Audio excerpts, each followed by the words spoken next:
ખુશી ફેશન ગુજરાતી ચેનલને સબસ્ક્રાઇબ કરો અને સાથે બેલ આઇકન પણ દબાવો અમારા લેટેસ્ટ વિડીયોની જાણકારી માટે. હેલો ફ્રેન્ડ્સ, ખુશી ફેશન ગુજરાતી ચેનલમાં તમારું સ્વાગત છે. આજના વિડીયોમાં આપણે આ પ્રકારનું 3 ટક્સવાળું બ્લાઉઝનું ડ્રાફ્ટિંગ કટિંગ જોવાના છે. તો આપણે જોઈ શકો છો અહીંયા જે આપણે 3 ટક્સનું માર્કિંગ કર્યું છે તેનું સર્કલ બરાબર આવે છે અને આ સ્લીવ કટિંગ છે. તો આ પ્રકારનું બ્લાઉઝનું આજે આપણે આ પ્રકારના બ્લાઉઝનું ડ્રાફ્ટિંગ કટિંગ જોવાના છે. તો ચાલો શરૂઆત કરીએ.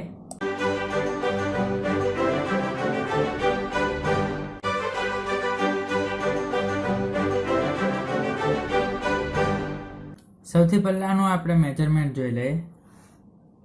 તો આની જે લંબાઈ છે તે 13 ઇંચની છે અને જે છાતી છે તે 32 ઇંચની છે અને કમર 27 ઇંચની છે. આપણે માપ લીધેલું છે, પણ આમાં ડ્રેસની જેમ 4-4 ઇંચનું લૂઝિંગ નથી છોડવાનું. આમાં આપણે જો બ્રોડ ગળું હોય તો લૂઝિંગ છોડવાની જરૂર નથી, અથવા 1 ઇંચ અથવા 2 ઇંચ છોડી શકીએ. પણ બ્રોડ ગળું છે આમાં 10નું પાછળ અને આગળ 6નું, તો આમાં બહુ લૂઝિંગ છોડવાની જરૂર નથી. અને બાયની જે લંબાઈ છે તે 5 ઇંચની છે. આનો જે આર્મહોલ છે તે 15 ઇંચનો અને બાયની મોરી છે તે 10 ઇંચની. આ 10 ઇંચની માપ લીધેલી છે, એટલે આપણે જ્યારે કટિંગ કરીએ ત્યારે 1 ઇંચ પ્લસ કરી અને 11 ઇંચની સિલાઈ આવે એવી રીતે કટિંગ કરવાની. અને આગળનું જે ગળું છે તે 6 ઇંચનું છે અને પાછળનું જે છે તે 10 ઇંચનું છે. અને આના જે શોલ્ડર છે તે 13.5 ઇંચના છે. તો આનું મેજરમેન્ટ આ પ્રકારે છે. તો માપ લંબાઈ જે છે તે 13 ઇંચની છે, તો આપણે 14 થી કટિંગ કરશું. 1 ઇંચ આપણે માર્જિન માટે રાખશું. તો આ પ્રકારે આપણે કટિંગ કરી લીધું છે. હવે આનો જે મૂંડો છે તે 15 ઇંચનો છે, તો અહીંયા આપણે 6.5 ઇંચ રાખી દઈએ. હવે આની જે છાતી છે તે 32 ઇંચની આપણે માપ લીધેલું છે. તો આપણે 1 ઇંચ આમાં લૂઝ છોડીએ છીએ, 33 ઇંચની કટિંગ કરીએ છીએ, એટલે 8.25. તે આપણે 32 ઇંચની છે, તો એ પ્રમાણે આપણે અહીંયા માર્કિંગ કરી લીધું છે. 8.25 રાખ્યું છે, 1 ઇંચ છાતીમાં લૂઝિંગ છોડ્યું છે. અને આની જે કમર છે તે 27 છે, તો અહીંયાથી આપણે 7.5 રાખ્યું છે. અને આ જે એટલું 1 ઇંચ રાખ્યું છે માર્જિન, એ આપણે ટક્સ માટે રાખ્યું છે. હવે આ જે છે તે નીચેના ભાગમાં કેટલું માર્જિન રાખવું એ પ્રમાણે આપણે માર્કિંગ કરી શકીએ. જો વધારે રાખવું હોય તો સીધું માર્કિંગ કરી શકીએ, પણ આમાં આપણે આ રીતે ઓછું રાખવાનું છે નીચે માર્જિન. તો એ હિસાબે આપણે ઉપર માર્જિન વધારે રાખ્યું છે અને નીચે ઓછું રાખ્યું છે. જે માર્જિન જો વધારે જોતું હોય તો આપણે બીજું માર્કિંગ કર્યું ત્યાં આપણે માર્કિંગ કરી શકીએ. હવે આ જે બેક પાર્ટ છે તેમાં આપણે શોલ્ડર જોઈ લઈએ. તો આ જે શોલ્ડર છે તે 13.5 ઇંચનો છે, તો આપણે અહીંયા 11 ઇંચથી કટિંગ કરશું. આ જે ભાગ છે અહીંયાથી આપણે આ રીતે કટિંગ કરશું. હવે જે આર્મહોલનો ભાગ છે તેને આપણે આ રીતે અહીંયાથી ડ્રો કરશું. આ જે આર્મહોલનો ભાગ છે તે આપણે પરફેક્ટ ડ્રો કરી લીધો છે. હવે આપણે આની અહીંયાથી જે છે તેમ બરાબર માપી લઈએ. તો 15 ઇંચનો આર્મહોલ છે, તો 7.5, 15 અને 8 ઇંચ આવે છે, તો એ સિલાઈ સાથે એટલે બરાબર આવશે. અહીંયાથી તો પણ એક માર્કિંગ કરી લઈએ આપણે. અને અહીંયા જે છે તે એટલું થોડુંક ક્રોસ આપી દઈશું. પહોળાઈ છે તે 5 ઇંચની રાખશું, એટલે આ સિંગલ સાઈડ આપણે 2.5 ઇંચનું પહોળું રાખશું ગળું. અહીંયાથી આપણે થોડોક ક્રોસ લઈ લઈએ. તો આ રીતનું બેક સાઈડનું જે છે તે ડ્રાફ્ટિંગ કટિંગ થશે. તો આપણે હવે કટિંગ કરી લઈએ.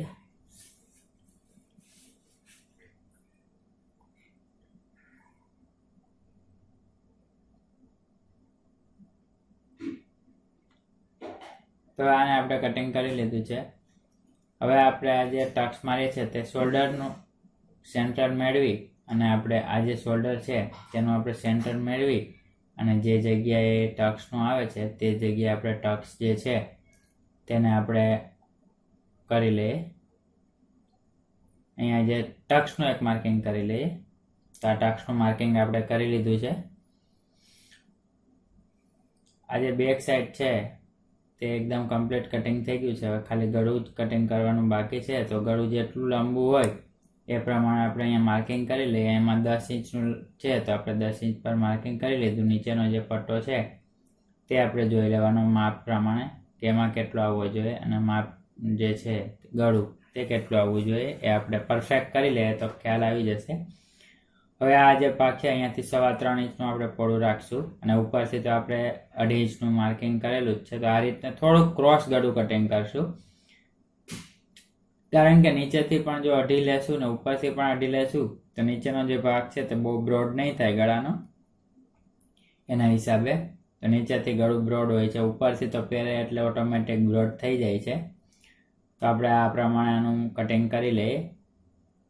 તો આ જે ગળું છે તે ભાઈ આપણે કટિંગ કરી લીધું છે.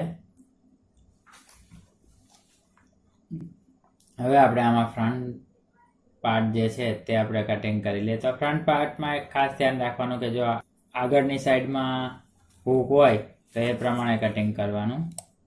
તો આ જે ફ્રન્ટ પાર્ટ છે આગળનો ભાગ તેમાં આપણે આ રીતે થોડુંક હૂક આવશે એટલે હૂકનું આપણે થોડુંક એક્સ્ટ્રા રાખીએ. અને આ જે ભાગ છે ત્યાં આપણે 3 ટક્સ છે. જો 4 ટક્સ હોય તો કોઈ પ્રોબ્લેમ નહીં, સળંગ આપણે સીધું અહીંયાથી રાખી શકીએ. પણ આમાં 3 ટક્સ છે એટલે આવી રીતે આપણે ક્રોસ માર્કિંગ કરવું પડશે. તો સૌથી પહેલાં આને ક્રોસ માર્કિંગ આપણે આ રીતે કરી લઈએ તો અહીંયાથી બરાબર આવશે. તો આપણે એને કટિંગ કરી લઈએ. તો આજે આપણે ક્રોસ માર્કિંગ કર્યું તો એ પ્રમાણે કટિંગ કરી લીધું છે. હવે અહીંયાથી આપણે જે હુકાઈનું છે તે આગળ જો હૂક હોય તો આગળ એક્સ્ટ્રા રાખી દેવાનું, પાછળ હૂક હોય તો પાછળ એક્સ્ટ્રા રાખી શકાય. આમાં આપણે આગળ હૂક છે તો આપણે એટલું એક્સ્ટ્રા રાખ્યું છે, એ આપણે કટિંગ કરતી વખતે રાખી લઈએ તો પણ વાંધો નહીં. હવે આપણે આ જે માપ છે તો માપ ટુ માપ કટિંગ કરી લઈએ. ખાલી આપણે ટક્સનું જે એક્સ્ટ્રા કાઢવાનું હતું તે આપણે સાઈડમાંથી એક્સ્ટ્રા કેવી રીતે રાખવું એ આપણે જોઈ લીધું. હવે આને આપણે માપ ટુ માપ આવી રીતે કટિંગ કરી લઈએ. તો આપણે આ પરફેક્ટ આગળનો ભાગ જે છે તે કટિંગ કરી લીધું છે. હવે આગળનું ગળું 6 ઇંચનું છે તો 6 ઇંચ પર આપણે આ રીતે માર્કિંગ કરી લઈએ અને એની જે પહોળાઈ છે તે 6 ઇંચની રાખી દઈએ અને ઉપરથી થોડું ક્રોસ આપી દઈએ. કારણ કે પાછળ જેટલું બ્રોડ કર્યું એટલું એમાં કરવાની જરૂર નથી, કારણ કે આગળનું ગળું છે. તો આગળનું જે પ્રમાણનું ગળું કરવાનું હોય એ પ્રમાણે આ રીતે ડ્રો કરી લેવાનું. આપણે આ રીતે ગળું બનાવવાનું છે, ગોળ છે પણ થોડું બ્રોડ ઓછું છે. તો આપણે આ રીતે માર્કિંગ કરી લીધું છે. હવે એક માર્કિંગ આપણે અહીંયા કરી લઈએ, મૂંઢો જે આપણે આગળનો અલગથી ઉતારવાનો છે તે રીતે. અને અહીંયાનો જે ભાગ છે તે આપણે 1 ઇંચ પર રાખીએ છીએ. તો આ 1 ઇંચ પર આપણે માર્કિંગ કરી અને આ માર્કિંગને મેળવી લેવાનું એટલે જે મૂંઢાનું છે તે કમ્પ્લીટ થઈ જાય. તો આનો જે મૂંઢો આગળનો છે તે આ રીતે કટિંગ થશે. તો આ આગળનો ભાગ આપણે કમ્પ્લીટ કટિંગ કરી લીધો છે. હવે આપણે ટક્સના માર્કિંગ કરી લઈએ. તો જે ટક્સ છે તે ઉપરથી આપણે 10.5 પર રાખ્યો છે અને આમ જે પહોળાઈ છે તે 3.25 ઇંચ રાખી દઈએ. હવે આપણે અહીંયાથી સ્ટ્રેટ એક માર્કિંગ કરી લઈએ અને આપણે જેટલું ટક્સનું છોડ્યું હોય એ પ્રમાણે અહીંયા માર્કિંગ કરી લઈએ.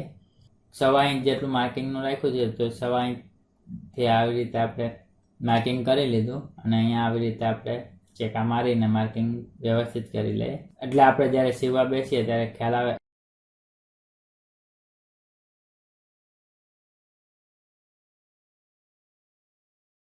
આ જે માર્કિંગ છે અહીંયાથી આપણે 2 ઇંચ પર રાખીએ અને આની જે લંબાઈ છે તે આપણે 3.25 ઇંચ પર રાખીએ છીએ.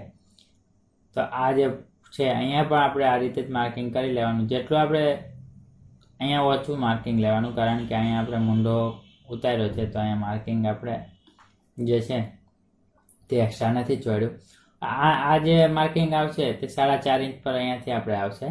તો આ 4.5 ઇંચ પર અહીંયાથી ક્રોસ આપણે કરી લઈએ અને અહીંયા પણ આવી જ રીતે જેટલું કપડું છોડ્યું છે એ પ્રમાણે અહીંયા માર્કિંગ કરી લઈએ. થોડુંક ઘણું આમ તેમ હોય તો ચાલી જાય, વધારે ફરક ન આવવો જોઈએ. તો આ જે છે તે એકદમ કમ્પ્લીટ થઈ ગયું. હવે આ જે માર્કિંગ થયાનું આ જે સર્કલ છે તે બરાબર પડવું જોઈએ. તો મેઇન સર્કલ જો બરાબર નહીં પડે તો ફિટિંગ બરાબર નહીં આવે. એટલા માટે આ જે સર્કલ આપણે બન્યું છે રાઉન્ડ એ એકદમ કમ્પ્લીટ બનવું જોઈએ તો જ ફિટિંગ બરાબર આવશે. હવે આપણે આવી રીતે ચેકા મારી લીધા છે અને માર્કિંગ કરી લીધું છે આગળનો ભાગ. આગળનો ભાગ એકદમ કમ્પ્લીટ છે, રેડી. હવે આપણે સ્લીવ કટિંગ કરી લઈએ. તો આ જે સ્લીવની લંબાઈ છે તે 5 ઇંચની છે. તો એક માર્કિંગ અહીંયા આપણે મારી લઈએ અને આ જે સ્લીવની લંબાઈ છે તેનું અહીંયાથી પરફેક્ટ માપ લઈ લઈએ. તો અહીંયા એક માર્કિંગ જે છે તે આપણે 5 પર મારી લઈએ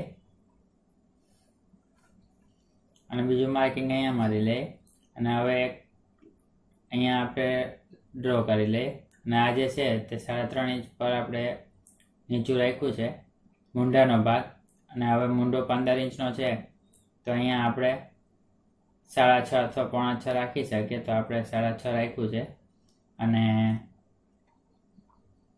જે આની મોરી છે તો 10 ઇંચની છે માપ લીધેલું એટલે આપણે 1 ઇંચ લૂઝિંગ છોડીને 11 ઇંચ રાખશું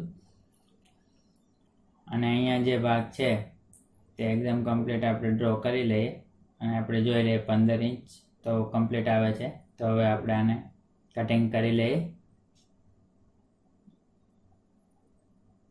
તો આ જે બ્લાઉઝની સ્લીવ છે તે આપણે કટિંગ કરી લીધી છે હવે આપણે આમાં આગળ પાછળનો જે ભાગ છે તે અલગ અલગ કટિંગ કરી લઈએ અને એટલે આ બ્લાઉઝનું જે છે પરફેક્ટ ડ્રાફ્ટિંગ કટિંગ જે છે તે થઈ જાય તો અહીંયાથી આપણે 1 ઇંચ મૂંઢોનો જે છે તે માપ લઈને આ રીતે ડ્રો કરી લીધું અને હવે આપણે અહીંયાથી આ રીતે જ કટિંગ કરી લઈએ તો આ બાંય જે છે તે પણ એકદમ કમ્પ્લીટ કટિંગ થઈ ગઈ છે તો આજનો અમારો વિડીયો તમને કેવો લાગ્યો તે કોમેન્ટ કરીને જરૂર બતાવજો જો અમારો વિડીયો પસંદ આવ્યો હોય તો લાઈક કરો શેર કરો અને અમારા ચેનલને જલ્દીથી સબસ્ક્રાઈબ કરી દેજો મળીએ નેક્સ્ટ વિડીયો સાથે આવજો